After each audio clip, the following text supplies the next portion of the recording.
안녕하세요. 영원한 자주국방 정확한 국방 소식 전해드리는 한국 국방 뉴스입니다. 구독, 좋아요, 알림 설정 후원 감사합니다.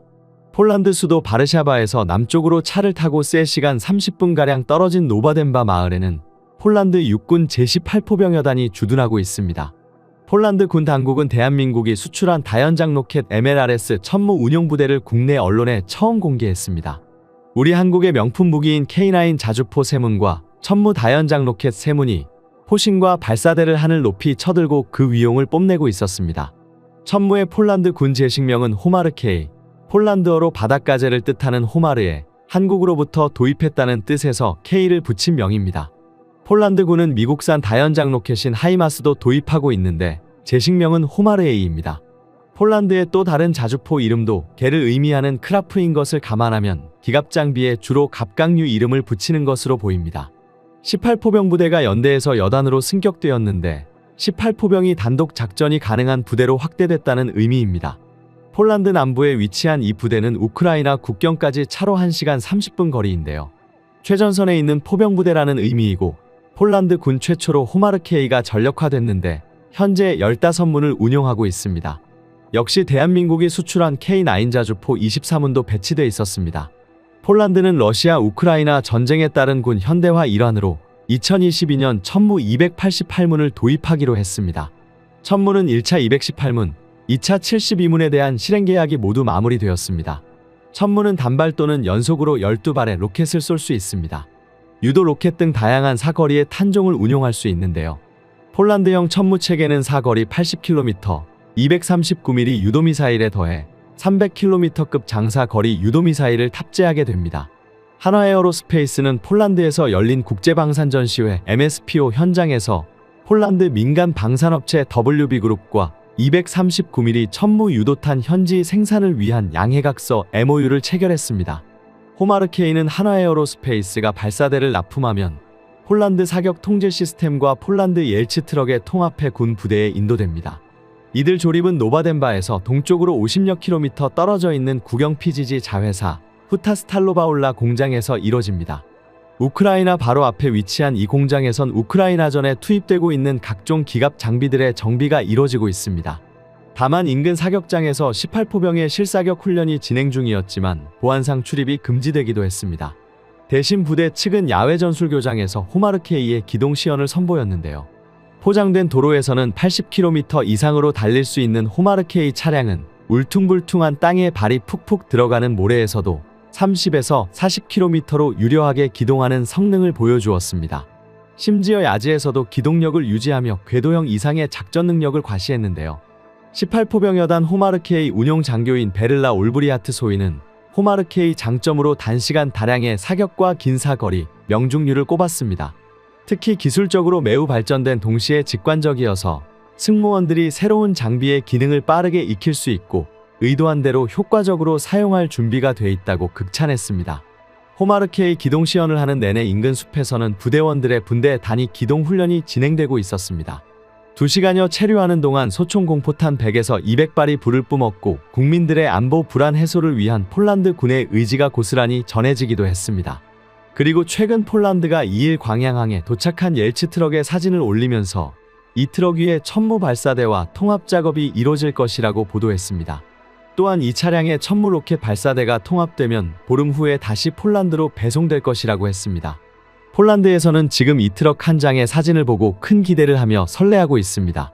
폴란드는 8조에 이르는 대규모 계약으로 발사대는 폴란드 사격 통제 시스템과 통합하고 폴란드 옐츠 트럭을 플랫폼으로 사용하기로 했습니다. 폴란드는 이 같은 방식으로 한국산 하이마스라 불리는 천무를 도입해 국경을 든든히 지킬 것이라고 하면서 당시 폴란드 내에서는 이를 집중 보도한 바 있습니다. 사실 폴란드는 현재 한국의 호마르케이를 운용하고 있지만 과거 게임 체인저라 불리는 미국 로키드 마틴의 하이마스 500문을 대거 도입하려고 했습니다. 하지만 로키드 마틴은 폴란드가 원하는 일정에 줄 수 없다고 통보했습니다. 또한 무엇보다 폴란드가 자국 기업 옐츠의 중형 전술 트럭의 로켓 발사기를 얻는 등 현지 기술 도입 생산을 탐탁지 않아 했고 폴란드와 불편한 관계인 독일의 반대도 무시할 수 없었다고 했습니다. 폴란드 이러한 상황에서 바로 한국으로부터 천무 다연장 로켓 288문을 도입하는 계약을 전격 체결했습니다. 천무가 본격적으로 도입되면 하이마스 도입은 백지화되거나 대폭 축소될 가능성이 큽니다. 사실 하이마스는 기동성이 중점을 두고 개발된 무기로 폴란드는 국토 대부분이 평야이기에 기동성보다는 화력이 2에서 2.5배 정도 강한 한국산 천무가 더욱 적합할 것이라고 주장하고 있습니다. 또한 천무는 화력은 2배나 강하면서 가격은 하이마스의 절반밖에 되지 않았습니다. 당장 러시아의 위협에 국경을 지켜야 하는 것이 급선무인 폴란드는 미국 하이마스와 한국산 천무를 모두 도입해서 강력한 방어선을 구축하려 했습니다. 하이마스가 전장에서 더욱 알려진 무기이기에 아직까지는 사실 주력 무기로 여겨졌습니다. 그런데 최근 필리핀에서 하이마스가 대망신을 당하며 하이마스보다 한국산 천무가 더 중요한 전술적 무기가 될 것이라며 전 세계 군 전문가들은 평가하고 있는데요. 최근 미군과 필리핀군이 함께 실시한 연합훈련에서 12발가량 하이마스 실탄 사격을 실시했으나 단 한 발도 목표물에 명중시키지 못했습니다. 지난달 30일 군사전문 매체인 디펜스원에 따르면 미군과 필리핀군은 연례 연합군사훈련 발리카탄의 일환으로 지난달부터 23일 필리핀 바스코 섬 인근의 바시해 협에서 실탄 사격을 실시했다고 했습니다. 올해는 중국 해군의 공격에 대비하는 차원에서 중국 군함을 가정한 선박을 목표물을 삼아 실사격 훈련도 실시했는데 미군은 목표물인 선박에서 12마일, 약 20km 떨어진 바스코 섬에서 12발의 하이마스 로켓을 발사했으나 12발 모두 목표물을 빗나갔다고 디펜스원은 전했습니다. 앞서 지난 10월 하이마스 제조업체 로키드 마틴은 태평양의 여러 국가가 우크라이나 전쟁에서 놀라운 성능을 입증한 하이마스 획득에 관심을 보였다고 말하며 일부 인도 태평양 지역 국가들이 하이마스 구매 가능성을 내비쳤다고 했습니다. 분명 여기에는 중국의 공격에 대비하려는 필리핀 역시 하이마스를 도입하려 할 것이라고 했는데 이 훈련을 통해서 하이마스에 대한 필리핀의 관심이 사라진 것이죠.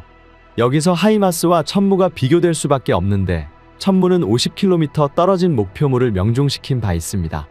당시 사격 명령이 떨어지자 차량의 이동식 발사대에서 360여 발의 천무 로켓탄이 화염을 내뿜으며 하늘로 솟구쳤고 잠시 로켓탄들이 50km 떨어진 가상의 표적을 명중시켰습니다. 또한 지난 12월 충남 국방과학연구소 ADD 시험장에서 천무 발사 차량에 탑재된 신형 전술유도 무기가 발사 후 200km를 날아가 표적에 명중했습니다. 현장에는 사우디아라비아와 노르웨이, 이집트, 스웨덴, 아랍에미리트, 폴란드, 필리핀 등 6개국 군방산 업계 관계자 50여 명이 이 장면에 참가했습니다. 한국은 필리핀에 노후화된 다연장 로켓을 공개한 바 있는데 앞으로 필리핀은 미국의 하이마스보다 더욱 정확도가 높고 화력이 강한 한국의 천무를 살 가능성이 농후합니다. 이번에 폴란드가 천무를 대거 도입하면서 미국 로키드 마틴이 시장을 빼앗길까봐 긴장하고 있는데 특히 폴란드의 천무가 생산된다면 유럽 국가들에 대한 수출의 장이 열릴 것으로 파악됩니다. 유럽 등의 방산업계는 K9을 비롯한 K239 등에 대한 동유럽의 관심이 높아지면서 체코, 루마니아 등이 한국 무기 구입에 나설 것이라고 관측됩니다. 한때 폴란드는 미국의 하이마스 판매를 촉구하기 위해서 천무를 살 것이라고 언급했지만 하이마스를 판매하지 않는다면 한국산 하이마스라고 불리는 천무를 구매할 것이라고 엄포를 놓으면서 하이마스 수출 승인을 유도하기도 했습니다. 하지만 하이마스 도입이 어려워지자 폴란드는 정말로 한국과 천무 도입을 계약해버렸습니다. 당시 미국도 놀라고 폴란드에 대해서도 퇴역한 장교들이 한국 무기 도입에 대한 비판이 쏟아졌는데 폴란드 국방부 장관은 폴란드 국영방송에 나와서 이러한 의견을 묵살하고 한국산 무기 도입의 당위성에 대해서 강력하게 피력하고 있는데요. 앞으로 천무는 사거리를 늘린 전술지대지 유도무기 KTSSM-2 개발이 올해 초 양산에 돌입하는데 이를 탑재하게 된다면 수출 경쟁력이 한층 높아질 것이라고 관측되고 있습니다. 유사시 북한 장사정포 갱도 진지를 타격하는 이 무기는 현재 최대 사거리 180km를 최대 300km까지 늘리며 미국산 에이테크스 미사일 역할을 대체할 수 있다고 군 전문가들은 평가하고 있습니다. 천무가 유럽과 중동을 넘어 동남아 방산 시장까지 넘보게 될 수 있었던 배경엔 독자 개발을 주장한 김승현 회장의 뚝심이 있었습니다. 2005년 당시 한화 방산 계열사의 경영진과 주요 임원들은 다연장 로켓을 자체 개발하는 방안에 대해 회의적인 결론을 내기도 했습니다. 방위사업청이 사업 규모와 투자비를 결정하고 방산업체가 개발을 맡는 기존 무기체계 개발 문법에 맞지 않았기 때문이죠. 업체가 먼저 사업비를 투자해 무기체계를 개발한 전례가 없는 상황에서 실패할 경우 수백억 원에 달하는 투자비가 고스란히 손실로 이어질 위험도 있었습니다.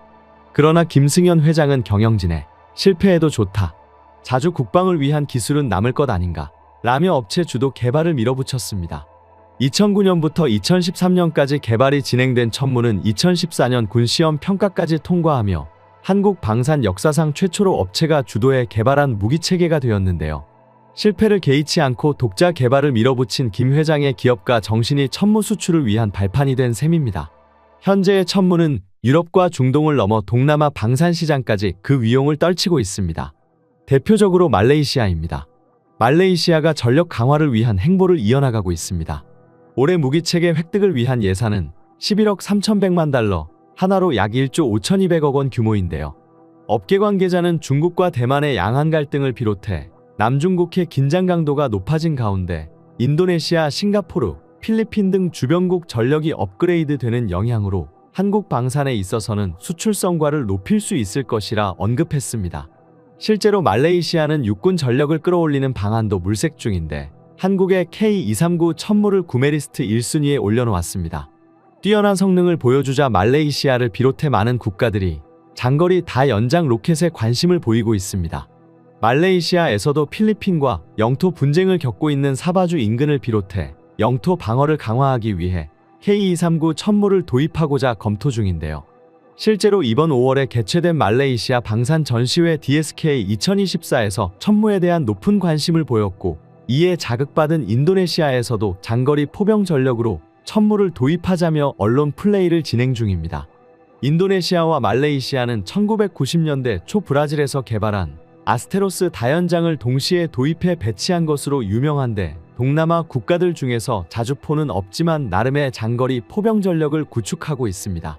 또한 인도네시아로서 미국에서 개발된 하이마스보다 자연적 로켓의 신흥 강자인 K239 천무를 도입하려는 이유가 있는데요. 우선 하이마스는 우크라이나 전쟁으로 주문이 밀려 폴란드가 주문한 물량을 맞추는 것도 오랜 시간이 걸리고 있으며 다른 국가에서 빠르게 도입하기가 어렵습니다. 물론 가장 큰 건 바로 하이마스가 천무보다 가격이 2배 이상 비싸다는 것이며 게다가 미국에서는 인도네시아에 외상으로 무기를 줄 수 없다고 못을 박아 있기 때문인데요. 이러한 상황에서 인도네시아가 외상으로 K239 천무를 대량 구입하겠다는 계획을 세운 것입니다. 인도네시아 입장에선 현재 KF-21 분담금 역시 연체시키고 있으며 심지어 금액까지 깎아달라고 요청한 것도 모자라 이젠 K239 천무까지 외상으로 할 수 있는 국가는 한국밖에 없다고 판단한 것인데요. 실로 어처구니가 없는 인도네시아의 전략입니다. 이런 계획이 인도네시아의 대표 언론인 조나 자카르타에서 나온 것은 인도네시아 정부를 대변하고 있다는 걸 알 수 있는데요. 조나 자카르타는 한국과의 협력을 강화하면서 K239 천무를 도입하기 위해 한국 정부와 협의를 통해 자신들도 천무를 도입해 배치해야 한다고 강조하고 있습니다. 그러면서 KF-21 전투기의 분담금 역시 자신들이 지급하지 않으면 말레이시아가 자신들 자리를 차지해 대신 분담금을 납부할 것이라며 말레이시아를 경계하는 모습을 보이고 있는데요. 말레이시아는 대한민국과 작년 FA-50블록 20 경전투기를 주문했고 한국항공우주산업카이에서 초도 양산에 박차를 가하고 있으며 현재 60% 이상의 건조율을 보이고 있습니다. 말레이시아와 약속한 2026년까지 초도분을 인도하기 위해 빠른 개발과 양산을 동시에 진행하고 있는데요. 여기에 최근 추가 옵션 계약을 통해 18대를 올해 안에 확정할 것으로 예상되며 총 36개의 FA-50 전투기를 도입할 것으로 보여집니다. 게다가 KF-21 전투기 사업에서도 인도네시아를 대체할 유력한 국가로 말레이시아가 거론되고 있습니다. 인도네시아 언론에서는 한국은 이미 인도네시아가 분담금 지급을 하지 않는다면 말레이시아와 손을 잡을 것이라고 생각하고 있는데요. 그렇기에 인도네시아에서는 KF-21 프로젝트에서 말레이시아를 경계하고 있고 말레이시아가 도입한다는 K239 천무를 자신들도 도입해야 한다는 주장입니다. 이 모든 건 오로지 인도네시아의 생각입니다. 현재 KF-21 전투기 분담금 사태를 비롯해 인니 연구진이 KF-21 기술 유출로 조사를 받는 와중에도 이런 말도 안 되는 주장을 펼치는 인도네시아를 더 이상 두고 볼 수만은 없어 보입니다. 인니가 K239 천무를 도입하고자 한다면 KF-21 분담금을 모두 지급한 뒤 다른 국가들처럼 전액 현금으로 구매해야 될 것입니다. 지금까지 한국 국방 뉴스 시청해주셔서 감사합니다. 구독, 좋아요, 알림 설정 해두시면 언제나 좋은 소식 전해드리겠습니다. 즐거운 하루 보내세요.